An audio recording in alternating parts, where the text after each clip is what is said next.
Oh man, horses are amazing. Look at this. Look at this. Oh, just jumping over horses.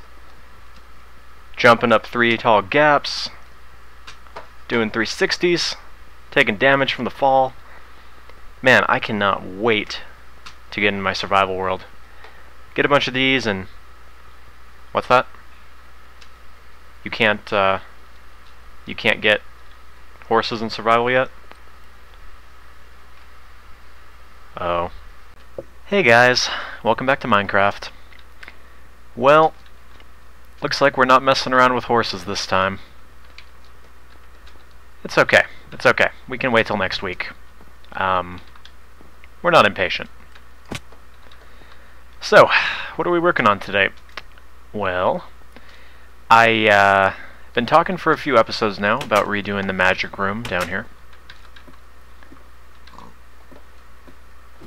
So we're gonna do that. Yeah, we're gonna do that.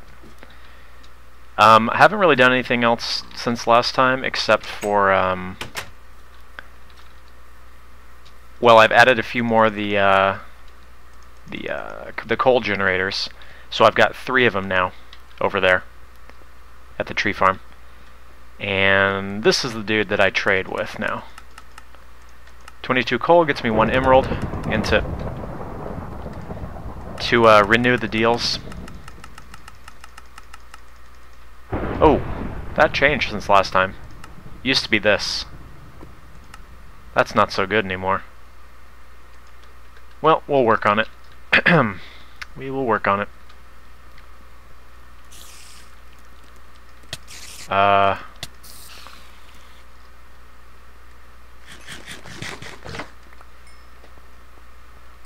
So... Oh, I know why that guy spawned just now. Because, okay. Okay, so the reason this guy spawned just now is because, remember I said before that my world is actually completely, or my village here is actually completely monster-proof. Well, you may recall that when there's a thunderstorm, it will actually make it so that hostile mobs can spawn even when it's in the daytime. And so what's happening here is that these are not lighting up because it is not in fact nighttime, and so we're still getting sunlight to my daylight sensors over here. So the light level here is actually low enough that mobs can spawn. So whatever. That kind of threw me off there for a second. Anyways, let's not get too derailed here. That's an interesting problem that I've never actually seen before.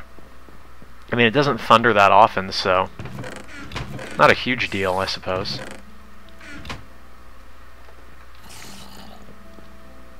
This guy's better be out there. Hold on. How did this happen?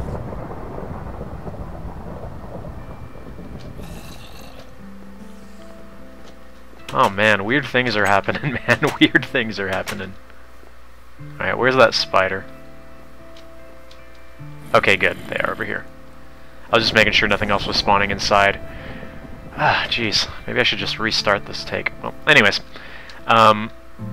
Magic room, yes. Weird stuff's going on, man. Weird stuff. Now I have to figure out a way to get this guy out without letting this guy escape. Whatever.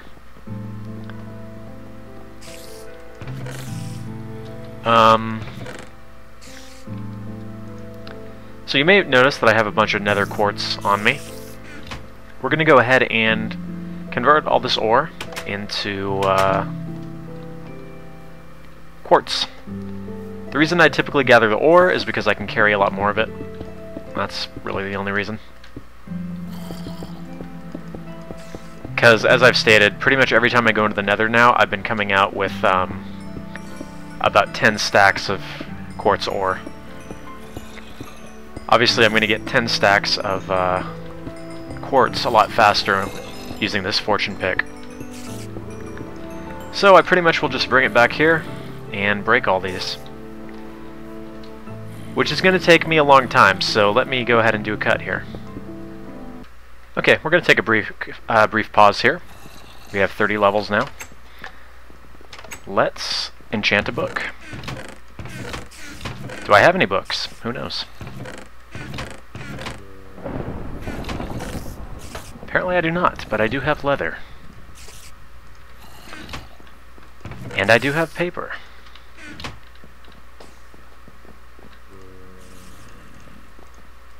I have no idea how to do this anymore. Okay, there we go.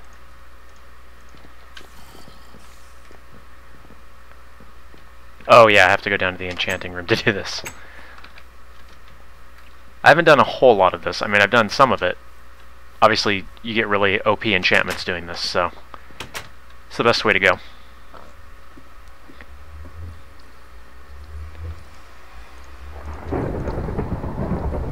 Sure, why not? Back to work.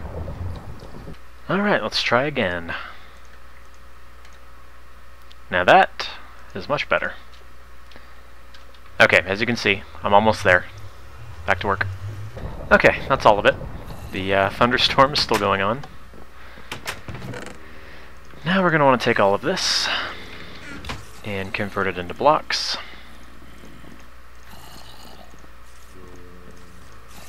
Obviously done like so. And there is a reason that we're doing this, and that is that we are going to be using this in the enchanting room. Whoop.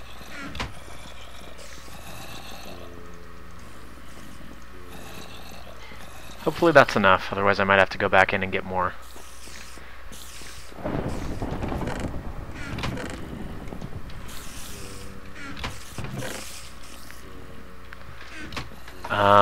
Okay. What else do I need?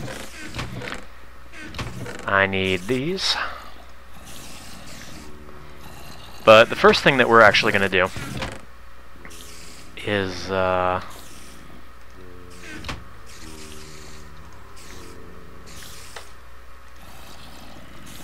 make a little emergency override switch for those lights. Speaking of switches, apparently I don't have any.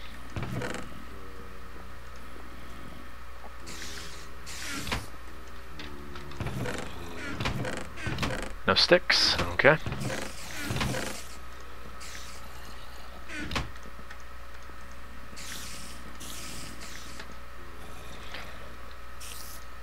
Okay. Alright, let's go do our emergency override switch. Okay, got my emergency override switch done here. This gave me a little bit more trouble than I thought, mostly because I was just trying to think of it on the fly.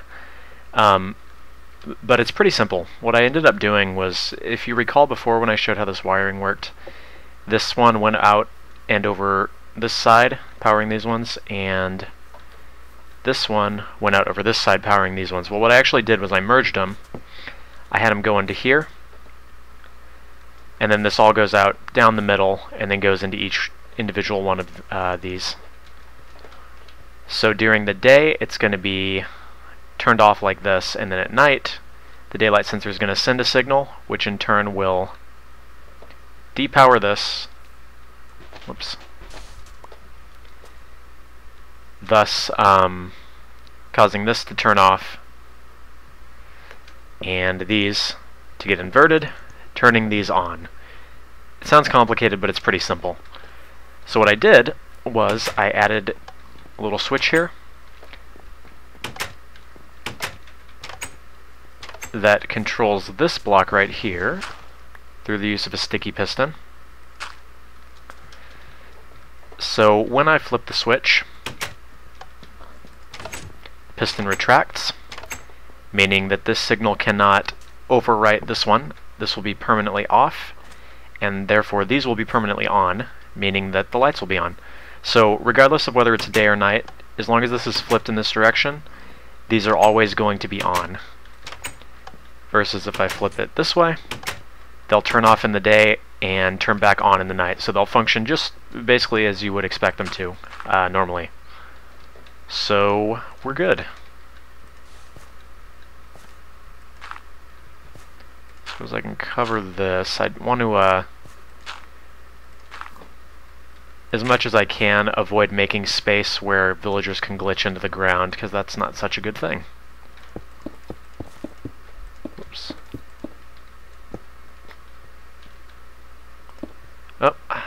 must have left...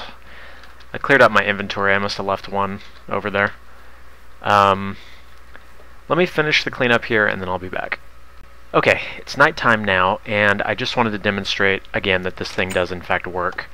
So you'll notice that it's flipped to neutral right now, so it's running as normal. If I flip the piston, they stay lit.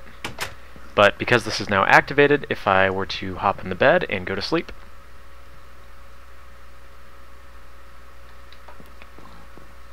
these are still going to be on because the override is on. If I flip the override off, they're also going to turn off. So maybe I don't know. It's probably something that it works better, but that seems to work well enough.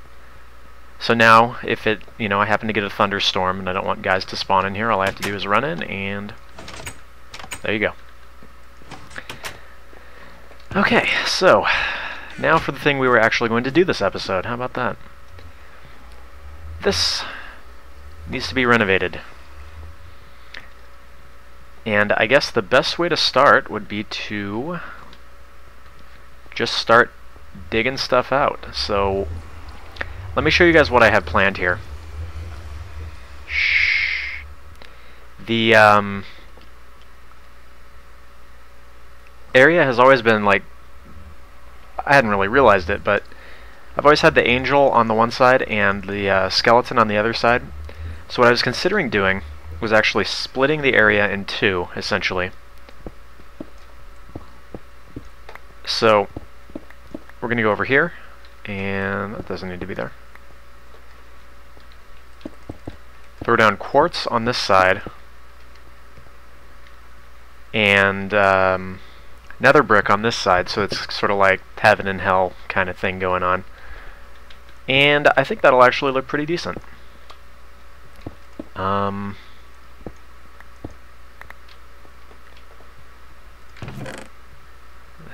That's going to need to...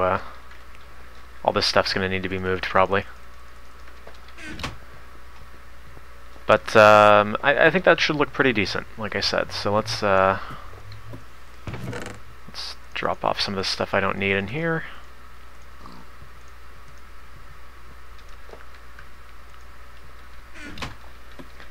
And let's just break some of this and fill it in and see what that ends up looking like. Uh-oh. Yeah, I forgot about how much of a pain it was originally to do this with the sand constantly falling down.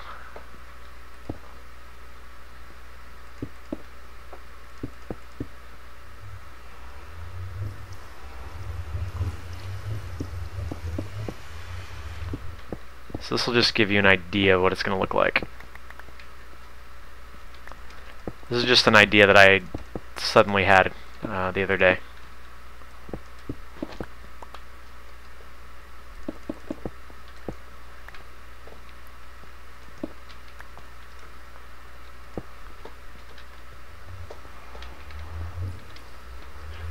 I think that's going to look pretty good, actually.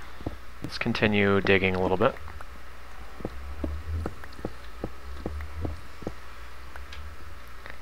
And then, obviously, like I said, this isn't... I'm not simply going to just fill in this side. I'm actually going to dig the thing out more so that there's more space.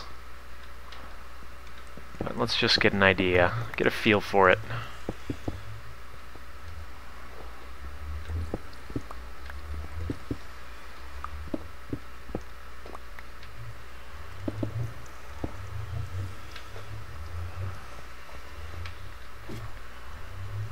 I think that's going to look good. Probably.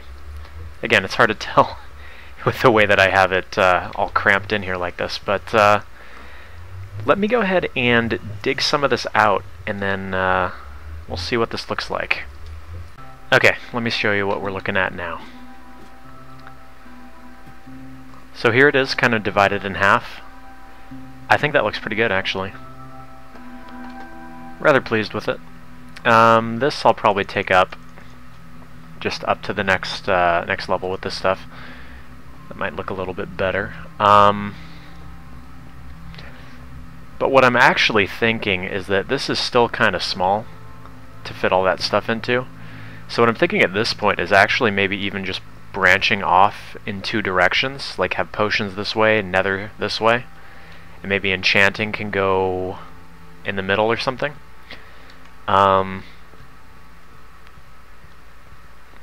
This is, by the way, the drop off to the minecart track. I just sort of scooted it back that way and then scooted it to the sides here, but I'm actually thinking probably this way and then this way. I just sort of make a little doorway, and maybe just for symmetry's sake, put something here as well, just so that we don't have that one there and then nothing here. Maybe the enchanting room goes off through here. So we got the minecart, enchanting, potions, and nether. And I like the sound of that, so let's see what we can do with this. Okay, yeah, even just look at this with the doors, or the little doorways in 4 different parts. I like the look of that. And I think, honestly, just leaving this largely empty, maybe some decoration type stuff, but have all the different areas go off in this direction. Yeah, I like it. Let's work on it some more. Okay, so this is what I've ended up with.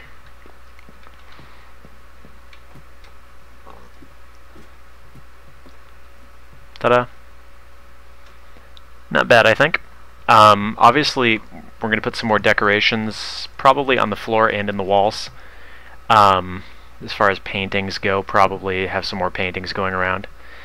But as far as the basic framework, I think this is looking pretty good. These are just going to go off here, here. This one obviously just goes down.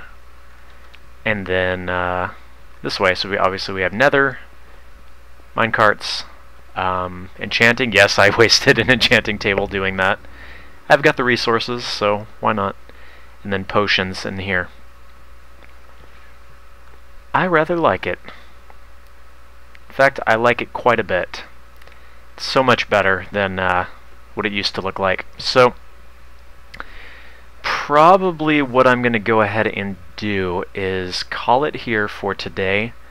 I'm sort of working towards doing the shorter episodes format. It's very easy for me to do, like, you know, get caught up doing like 40-minute episodes and such. Mostly because, you know, I don't actually know what time we're at right now in the recording, but I've been playing for several hours just doing all of this. So regardless, it seems like the shorter episode format seems to be better. I mean, I just think these more bite-sized chunks are just a better idea in general. So we're going to divide the working on the magic room up into several parts, and we'll start up again next time. I may work on this a little bit more, just do some of the mundane stuff. What I'm thinking actually for here is to do a similar setup to these out here, except they'd just always be lit. So on one side I'd probably have this kind, and then on the other side I'd probably have quartz. And I think it'll be pretty good. I like it. As I've said many, many times. Yeah. I think it's good. As always, I'd love to hear your feedback on it. If you think there's something in particular maybe I should do, I don't know. We'll see. As always, it's always up to my discretion, I suppose, what I end up doing in the end. But I like the way it looks so far, so let me know what you think, and I will be back next time. Hopefully by the next episode there will be horses, and then we can screw around with those. So, thank you guys for watching, and I will see you later.